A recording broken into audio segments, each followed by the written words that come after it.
Okay, please go ahead. Okay, great. Thank you. So here's my screen. I trust you can see it. Yeah, so that's the title of my talk, because it is talking about the experience that I've gathered so far on analyzing lexical semantic change and variation from historical texts. So I will start with some linguistic introduction. So yeah, if you're a linguist, you'll find this pretty obvious, but this is meant for the computational audience. So we're dealing here with very complex topics, semantics, and particularly polysemy. I actually worked for Oxford Dictionaries, so I have an experience in lexicography where lexicographers have a very operational approach to polysemy, equating meaning with a set of senses. So you word and you have to define it, and by necessity lexicographers have to map the semantics, so the meaning of a word, into boxes which correspond to, we would call, senses, definitions for that word. And this has been proven problematic, but for applications it's also very convenient.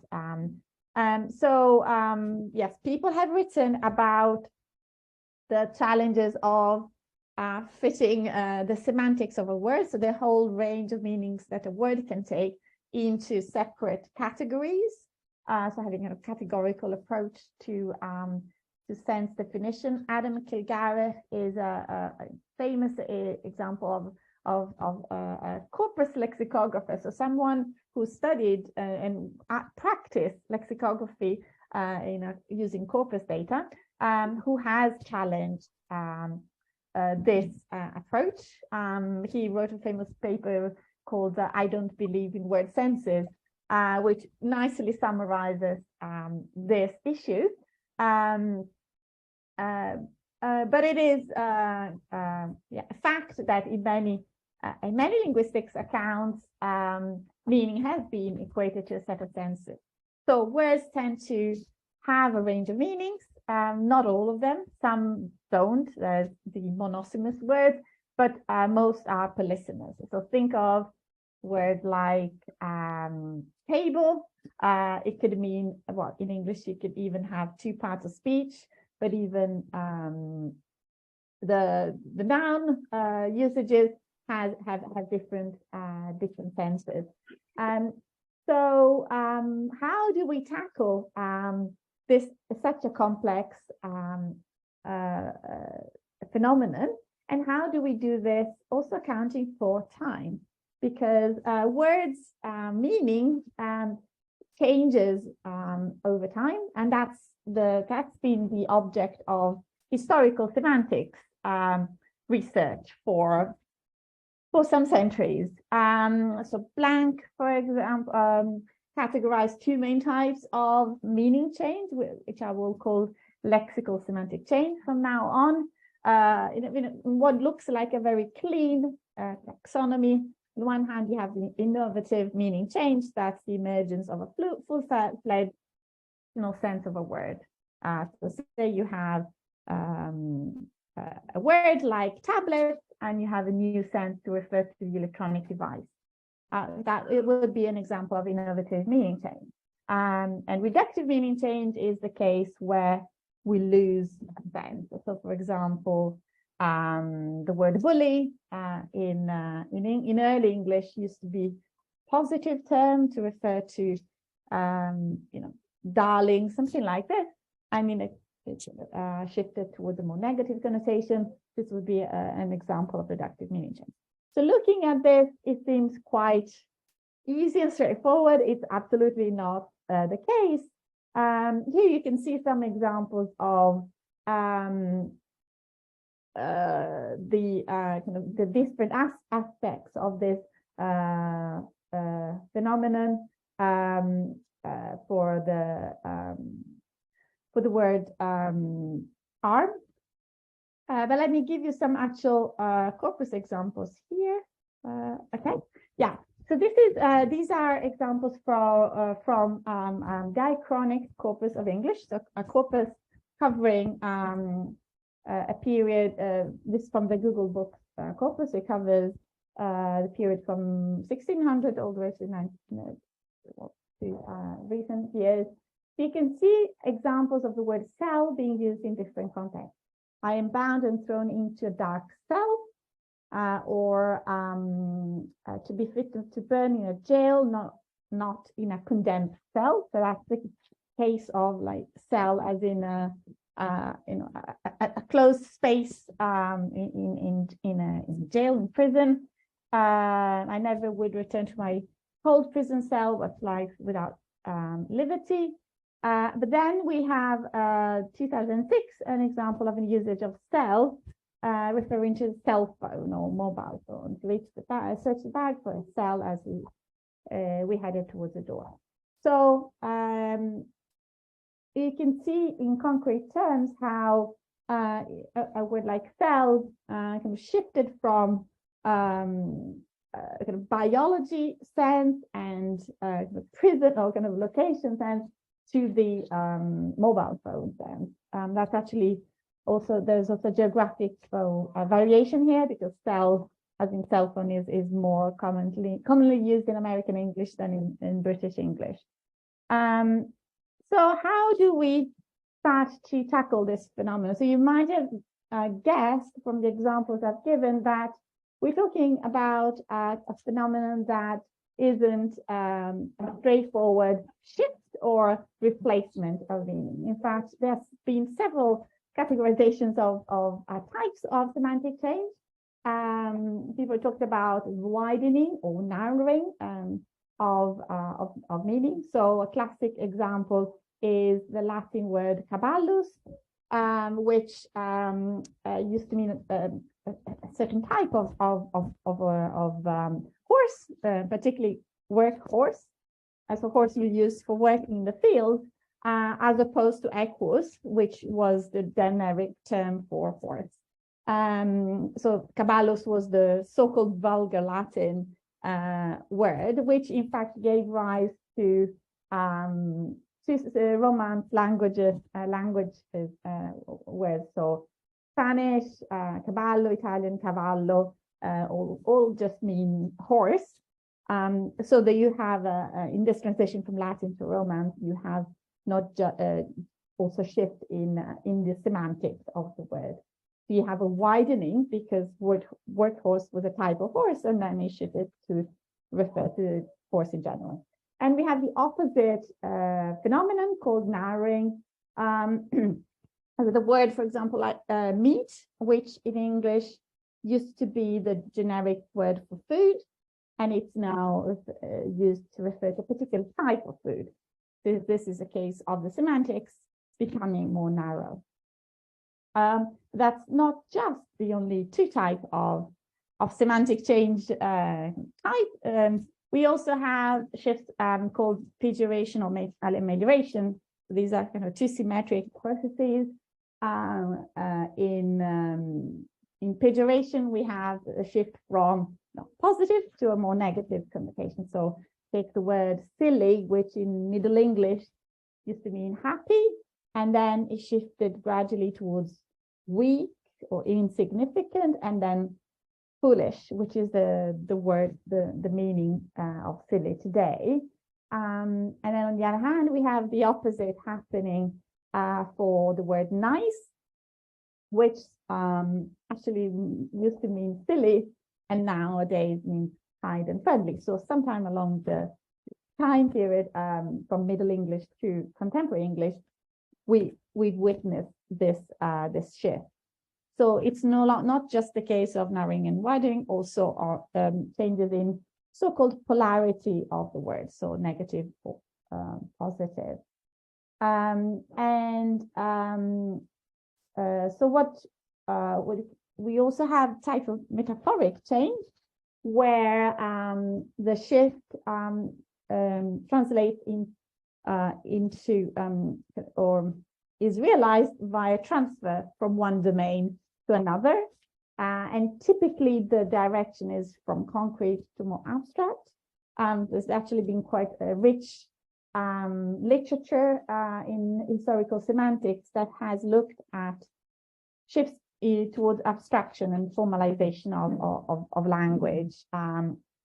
So books, for example, by Elizabeth Trogut, who's looked at extensive analysis across languages and has seen regularities in semantic change and in shift towards more abstract context. So take the word grasp, which originally was restricted to the physical domain, so seizing something, taking some, grasping something, and then shifted to the mental domain, understanding something. So we are dealing with different phenomena, are different types, and we're dealing with fuzzy boundaries between the meanings themselves. So rather than thinking of semantics and polysemy as a categorical phenomenon, we may want to consider this as a phenomenon where the boundaries are fuzzy and the processes themselves are not necessarily linear. And although, as you'll see in my talk, categorization is sometimes a convenient, practical simplification, which actually helps. So you'll see that we might take some shortcuts in order to make these complex processes more easily manageable, especially via computational means. But it's important to keep in mind that we are dealing with phenomena that are not necessarily categorical, not necessarily discrete, and that's something actually that I argued, especially in my second book, which you may have heard of. It's called Quantitative Historical Linguistics, a corpus framework. Was published in 2017 with Oxford University Press. And in that book, Gard Denseth and I propose a whole framework for doing historical linguistics that is corpus-driven and quantitative. And we do discuss the question of the probabilistic nature of language change, which is one of the main concerns of historical linguistics, and different ways of modeling change. But for now,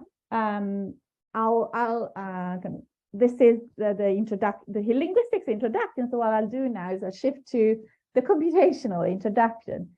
So what I'll say now is a few words about how computational linguists have approached the analysis of this phenomenon, which has been studied for centuries by historical linguists using qualitative methods.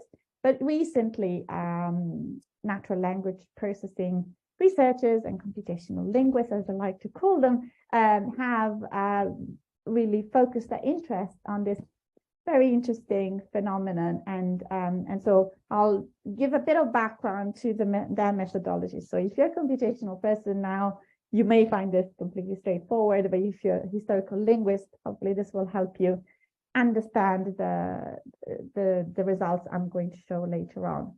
So these the main models that are used to analyze semantic change and semantics in general in computation linguistics are based on word embedding models. They're not the only ones, and I will touch on other models later on. But these are by far the most popular approach that is used. So where they all rely on the so-called distributional hypothesis, which was an intuition that was put forward by various people, actually, most famously first, but he wasn't the only one. Harris was also someone who independently from first expressed this same intuition.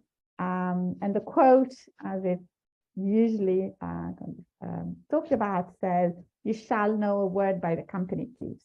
So the idea is that to study meaning, which is this complex, multi-level process that I talked about, or phenomena I talked about, we can use context of usage as a proxy, so to speak. So the idea is that if two words or two linguistic expressions share context of use, then they do share semantic properties. So at least certain aspects of their meaning can be arrived at by looking at their distributional properties. So by distributional, I mean the analysis of the context of use of these words. And I'll give some concrete examples in a second, but just to say this isn't anything particularly groundbreaking. I mean, traditional philology has used this. Intuition has relied on this intuition that you need to look at how a word is used in order to understand what it means. And why did historical linguists and philologists need that? Well, because with historical languages, we do not have access to native speakers, so we cannot ask people what a word means. So we need to rely on written sources. And that means we need to look at how the word is actually used. And that's, yeah, so that's why the idea itself isn't particularly new, but the way it was formulated, and more importantly, the way it was operationalized computationally made all the difference. Back in the 90s or even earlier, there was a range of models and approaches that operationalize the distribution hypothesis, and these are via so-called count vectors. So this is computational semantics as I studied it when I started my PhD in 2007. So you had various flavors of count vectors. So the idea is that you would collect all occurrences of a word in context, in a corpus. And you would create these very large matrices, so tables, where rows corresponded to the words, so target words you're interested in, typically all of the words in your corpus, and the columns would correspond to the words that occur in their context. So you'd basically have a square matrix, because you can just put all of the words in a corpus matched against all of the words in the corpus, and then you'd have a cell, the cell that corresponds to a pair of words containing the number of times those two words occur together within a certain context window. So you typically take context window of 5 words, for example, or could be fewer or more. So you take 5 words to the left and to the right of your target word you're interested in, and you collect all of these words as context words, and you count how many times they occur. So for example, if you have a sentence like the person ate the food, and another sentence that is the dog ate the food, and you are interested in ate, in the word eat, then you'd collect, that person and eat occurs once, and food and eat occur twice, for example. So by doing this at scale, you'd have a very large, but also very sparse matrix. And by sparse, I mean that it contains a lot of zeros. So you would, because most words don't occur with the other words. So you would have, these matrices, which are the starting point of the processing, but they need to be reduced to a manageable size. So various approaches to dimensionality reduction being tried. If you're a mathematician or statistician, you will know what I'm talking about, SVD, etc. These are methodologies that reduce the dimensions of the space. But if you're a linguist, what you need to know is just that from these large tables, we basically need to reduce them in order to make sense of this data. And how do we do this? Well, we imagine that every word, every row in our matrix corresponds to a series of numbers. You can see here you've got, there should be a 2 corresponding to food and eat. But yeah, imagine you have all these numbers that so say the word corresponds to the sequence 01110, for example. So you'd have these sequences of numbers. These are called vectors. And the beauty of this is that you can imagine these vectors living in a geometrical space. So if you just imagine 2 dimensions, the horizontal and the vertical dimension, then every vector could be referred to by these 2 numbers, one for the horizontal dimension, one for the vertical dimension. So if you generalize this to more than 2 dimensions, which we would struggle to visualize as humans, but we can kind of do theoretically, then you can imagine that each word corresponds to a direction in space. And you can then start doing calculations with these vectors. So you can, for example, calculate how similar they are. So how close do two vectors in space will tell me how close the 2 words they correspond to are semantically. So what you see on the right is a visualization of a semantic space where you see words that whose position in the space is determined by the vector they correspond to. I hope this makes some general sense, even if you don't necessarily want to engage with the technical details. But the important intuition is that we have these spaces where geometric proximity can be interpreted, at least partially, in terms of semantic proximity. Now, fast forward to today, or actually since the last 10 years, counter vectors have been gradually replaced by word embeddings, which are another type of vector that relate to words, and they are created still from distributional data, but they do not contain frequencies of occurrences, so you cannot directly interpret them as in terms of containing how many times your target word occurs with every context word. So these vectors contain real numbers. So basically, yeah, could be numbers smaller than 1, but they still can be represented in a geometric space. If you're interested, well, to know, these tend to be created as output of neural networks that of which there are several types, continuous back of words, skip grammar, etc. But the details are not so important by now. What is important is that we can still do operations on the geometric vectors and interpret them semantically. Right, so having given a 101 super brief introduction to word embeddings and word vectors, I'll just say a few more words about how this works in practice when analyzing semantic change, because now we're no longer just interested in semantics in a kind of atemporal dimension. We're interested in tracing semantics of words over time.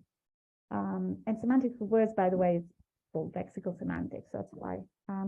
So here is the general recipe for applying word embedding methods to analyzing semantic change. So what is typically done is we have first a step where our diachronic corpus, so a corpus covering a period of time, is separated into subcorpora defined by time intervals.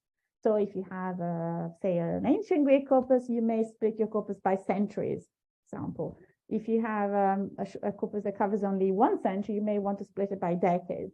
Or if you have a corpus that only covers a few years, you may split it by years or months. But and the way you split it is typically using kind of evenly sized intervals. You have, decade 1, decade 2. People have also proposed alternative ways of periodization, where the intervals are defined in a more data-driven way. Most notably, Martin Hilpert wrote a book a few years ago about this. So that there is an option, but it's not normally what's done. So that's what we do, is split by even intervals. So to give you an example, the figure at the bottom is taken from the famous paper by William Hamilton et al. From 2016, which for the first time showed this methodology. They took a book's corpus and they divided it into decades, and then they selected some decades just for illustration purposes. So imagine you have a 1900s, 1950s, and 1990s. So these would be your 3 subcorpora, but yeah, imagine you'd probably have one per decade. Once you've done that, you can then treat each corpus as a separate independent corpus, and basically train your word embeddings on it. So what you get back are semantic spaces. For each corpus, you have one semantic space where the position of word vectors are based on the data on their distributional properties in that portion of the corpus. So say I have a semantic space for the 1900s. That means that all the words, all the word vectors in the space are situated with respect to each other as a consequence of the way they were used in that time period. And then you do the same for all the other time periods. So you have these separate semantic spaces. Sorry, this was an example of a space actually defined from much more recent time. So you see clearly that if you have, say, you're interested in the between 2000 and 2012. The words associated with tweet. So tweet would be closer to words like bird, because at that time tweet was a word to denote the sound made by birds. And message would be in a different region of the space because it would not share any context of occurrence of with tweet and with bird. But then fast forward 2006, the dot, so the vectors tend to kind of get closer together, and in 2012 tweet and message are much closer together than tweet and bird, because the word tweet it still retains the original meaning of sound made by birds, but it's much more commonly used to refer to the message on Twitter. So that is the intuition. So what you do is you have these separate semantic spaces, and you have embeddings trained on them. But then these semantic spaces were created completely independently. So that means that they're not directly comparable. So what you can't directly say that the position of this word tweet in this space and the position of the word tweet in this other space can be compared. So you can't just assume that the position of the embedding is the kind of align necessarily. And so what you need to do is an extra step called alignment. So this is how the spaces might look like. So there are different ways of doing this alignment. The most commonly used is called orthogonal progressives. Again, if you're a mathematician, it's based, there is an algorithm behind it. So it basically consists in minimizing the displacement error that you get from translating the vectors in the spaces. So what you want is the spaces to preserve as much distance as much as possible. So there is a catch here, because in a way the alignment process assumes that the words don't change their meaning, but of course some words do. That's exactly what we're trying to look for. But the idea is that most words don't change. So we can still align the spaces and then rely on the aligned spaces to trace the semantics of the words over time. So basically, once you've done this alignment step, then the spaces are aligned, so they're comparable. So the position of a word, say tweet, in the first semantic space and the position of the word tweet in the second semantic space are comparable. And that means that I can then calculate the distance between the vector of tweet in the first time period and the vector of tweet in the second time period, for example. If this distance is low, that indicates that the word may not have changed very much in its semantics. If it's high, that's an indication that the word might have changed. And that's exactly what we do at the very end. And so you can see there are several approximations in this whole process, but it does seem to pick up macroscopic changes. So here's an example again from Hamilton et al. 2016, where you see a simplified visualization of the semantic spaces of the word gay in 3 time periods. And you see around gay in these 3 time periods, you see the neighboring words. Those are semantically similar words to gay, according to their distribution. So gay was used similarly to words like sweet, tasteful, cheerful. And then in the 1900s and then 1950s, it shared context of use with words like bright and witty. And in the 1990s, it shifted toward being similar to words like homosexual, lesbian. So this is a real change that the word has undergone. And it was identified by these methods in a completely unsupervised way. So these methods, they had no idea of the word change, but they were able to identify this change based on the change in the context of usage. So I realized, yeah, I should speed up. So this has been a very active area of research. Now I'm getting to the last part, where I talk about my research, my results. So the last 10-15 years have really resulted in a lot of studies devoted to semantic change detection in natural language processing. And in 2020, I was part of a team that organized a so-called shared task.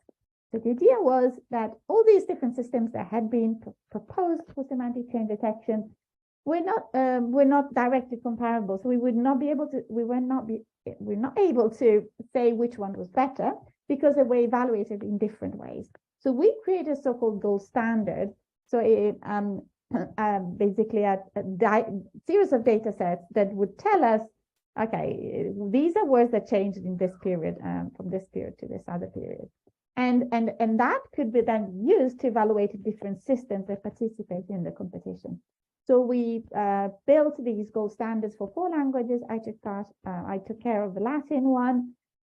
So for Latin, we had these 2 time periods before and after Christ, basically. And we compiled a list of 40 words, 20 of which had changed in relation to Christianity, and 20 words did not change. And then the task was, given this list of words, tell me automatically which ones changed and which ones didn't. So the interesting part of this exercise was that we got good results, but there was still lots of room for improvement. So you can see the top system in the table on the right is called UWB, and on average, its accuracy was 0.687, so around 70%. So this value, to help you put it into context, is better than random or better than any baseline if we had.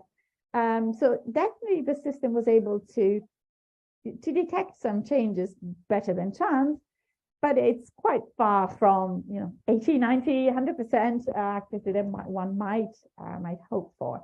So there's definitely room for improvement, and it's a good start.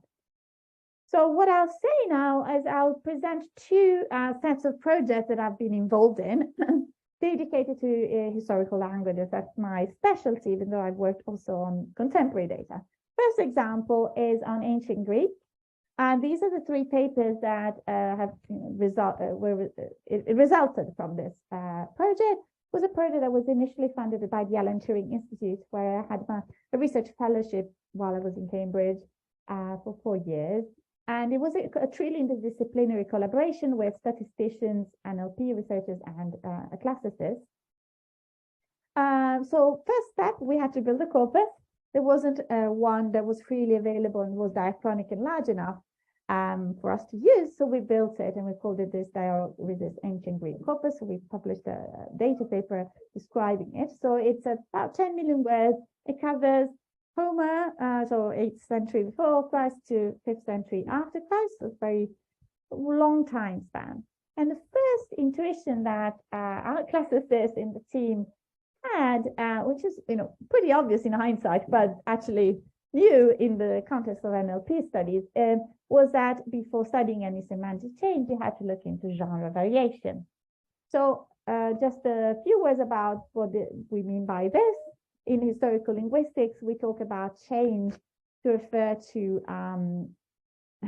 change a phenomenon over time.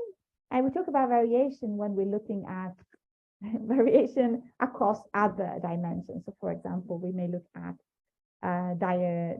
diatopic variation to refer to the changes of a phenomenon in different regions. We may talk about variation, genre variation, it's change in different literary genres and so on. So in the case of ancient Greek, genre is a typical dimension that we need to consider, just like in other historical languages, and that's because we deal with data that is very highly skewed towards the literary genres, very imbalanced in terms of chronological distribution, and genres themselves evolved over time, had conventions. So an author writing in one genre was very aware of the conventions of that genre, and independently of the time period, they were more likely to use a word according to the requirements of the genre. So take the example of mus, which is a word that was polysemous in ancient Greek, and it could mean mouse, the animal, could mean muscle, as in the anatomical part. It could mean muscle, as in the shellfish.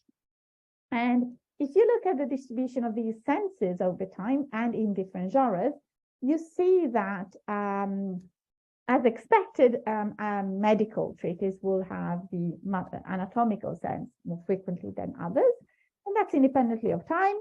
And then you see narrative, for example, will have the animal sense. So the idea was that it was not really appropriate to only consider time as a dimension. We had to include genre. So just to give you a sense of the skewness and the imbalance in our corpus, this gives you the number of words by century and by genre. So you see, you have things like comedy, essays, narrative, etc. And you see big gaps because some genres are just not attested in some centuries. And this is the data we need to deal with. Unlike contemporary or more recent historical data, where we have the luxury of picking samples from different time portions of your corpus to make sure that they represent a variety of genres, here we have gaps that we cannot fill, so we have to embrace this. So what we did was we started with work that was done again in 2016 by Mirella Lapata and Leah Fairman. They developed a topic model for studying semantic change. On the left, you see a visualization of their model.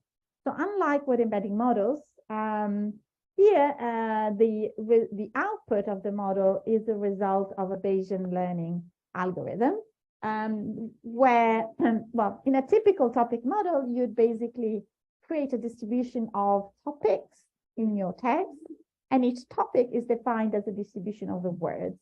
So you would not necessarily label the topics, but you associate words to it, and you'd be able to then look at the distribution of topics. You could say this document is 20% this topic, 30% is other topic, 50% is third topic, and topic one is referred to by words like this, and topic two by other words. And so you're able to somehow analyze the different distribution of topics in your text. Now, what they did is they applied this to the case of census. So they said, well, let's imagine that our documents come from different 20-year intervals in this case, And let's imagine that they come from an unknown sense distribution. So instead of topics, they had senses. And each sense is referred to as a set of words. So here you see the bars correspond to 20-year intervals, and each bar has different colors corresponding to the distribution of the senses within that interval. So you see, for example, the violet sense is the one referred to by words, is the number 6, referred to by words like power, time, company, water, electric, plant, etc. So that is the energy sense of the word power. That's our word of interest. And that is a sense that gradually emerged around the time of the Industrial Revolution. It was not very present earlier, but it then established itself later on.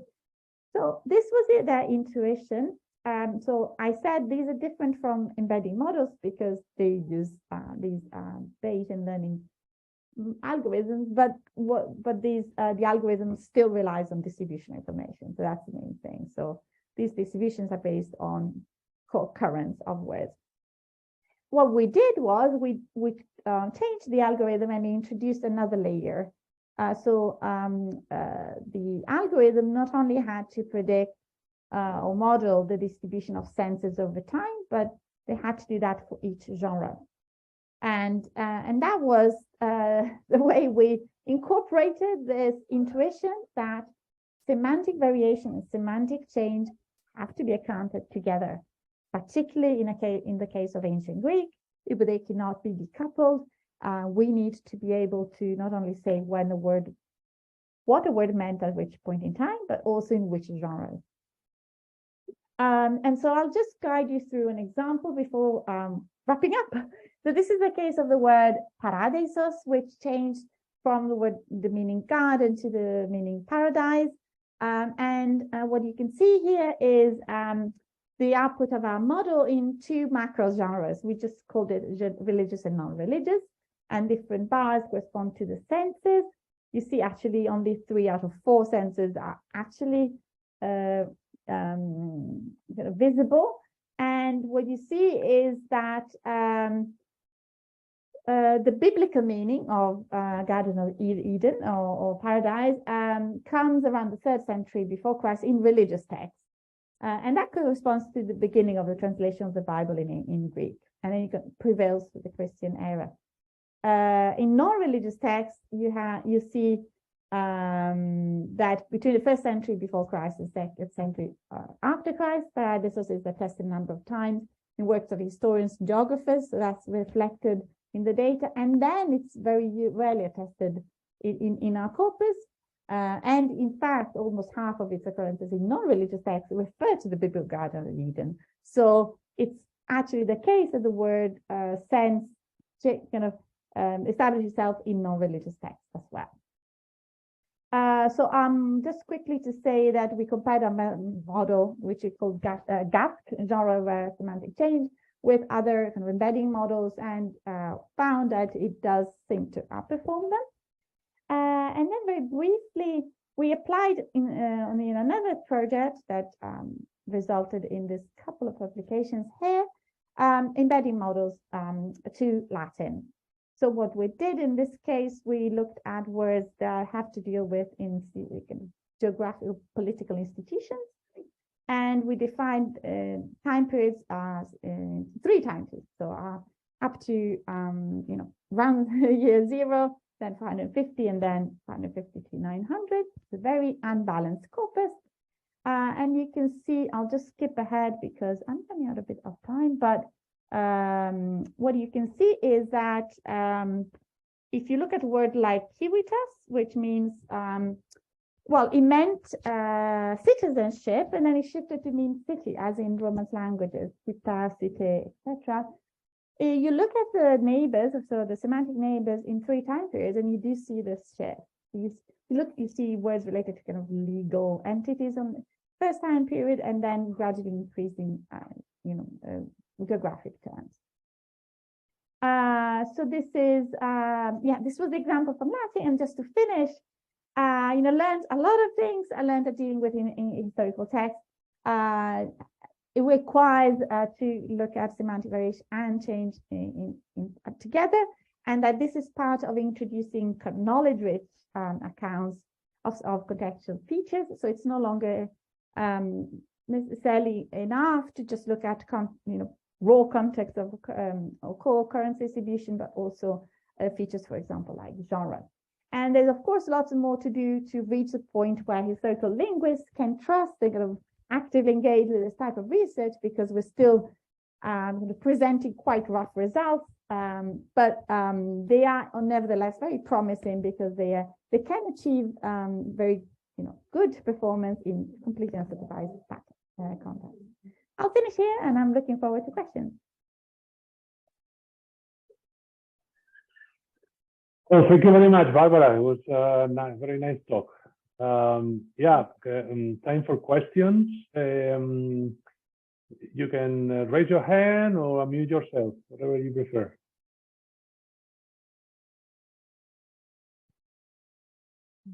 Sorry. Okay. Okay. Let me start then myself. Okay. Maybe my question is a little bit. I don't know. Maybe it's too ambitious. Your examples were about single words. Yes.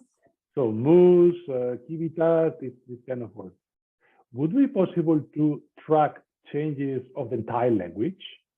So I'm just thinking of the fragmentation of Latin into Romance languages, for instance, or any historical change that could happen. Of course, we know that these historical changes occur in different language levels, right?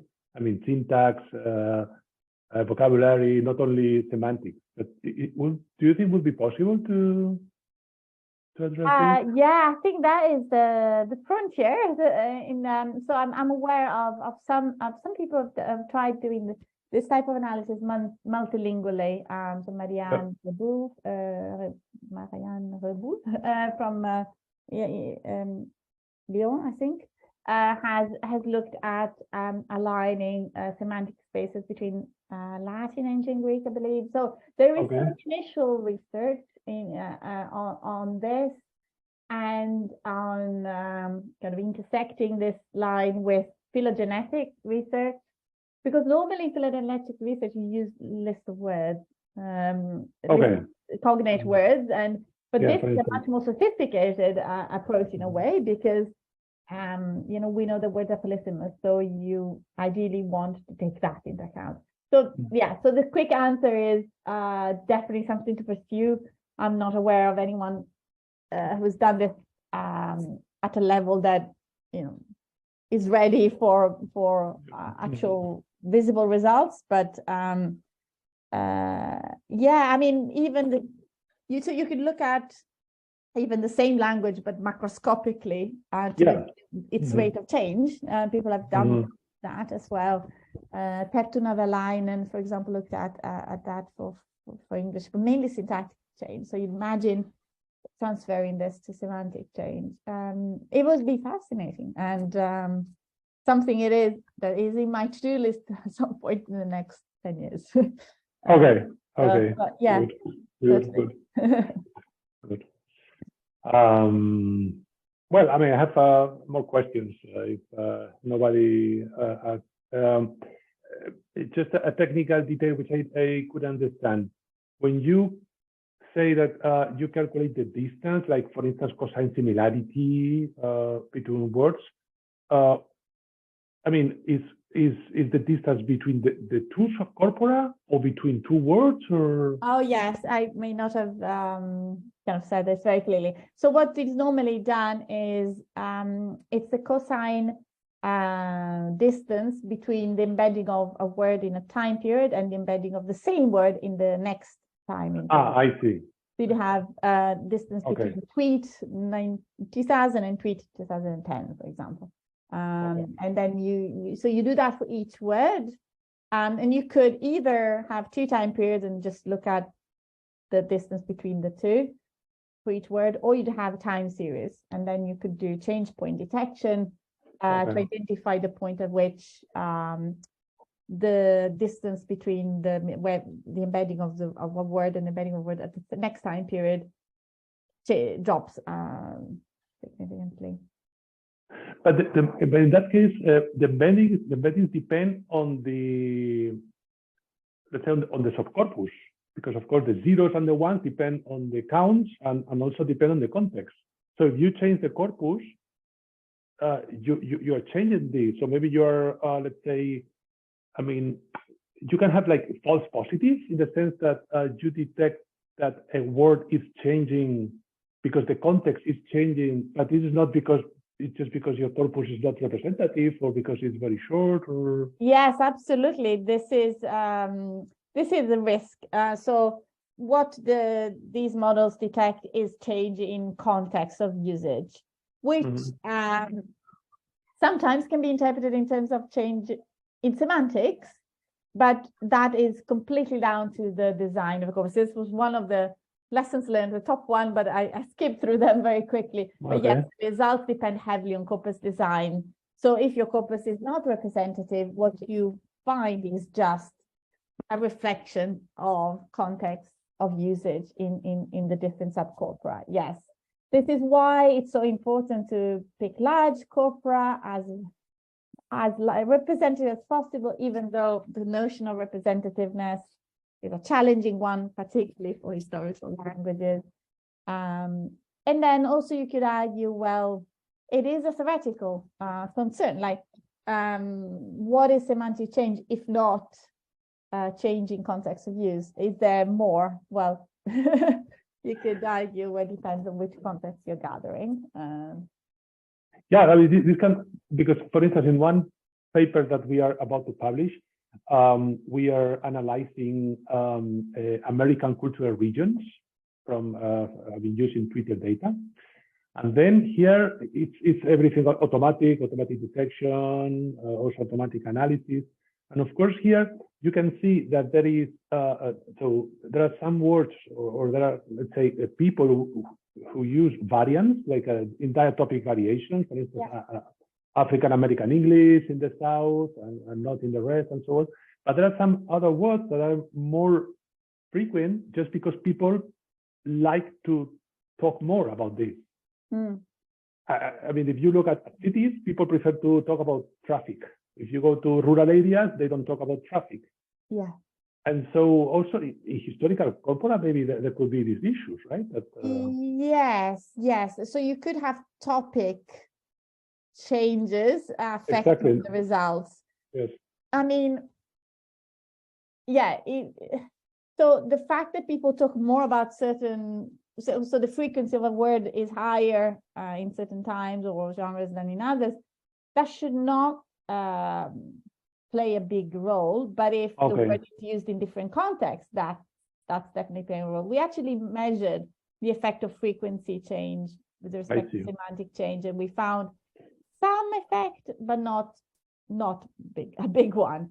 So these methods are supposed to not be too sensitive to changes in frequency. But as you say, yes, if people use the word in different contexts, then it's picked up as potential change.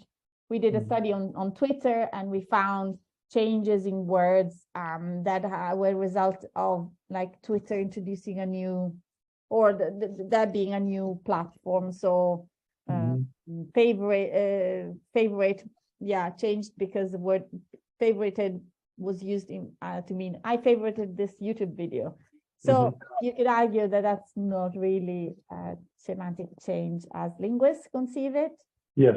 But it's nevertheless interesting that people use the word differently. Yeah.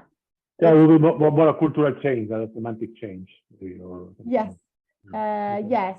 And then where do you draw the line? That's interesting question. Be interested to hear from many linguists in the room if they have thoughts. Yeah. Okay, so there are no more questions.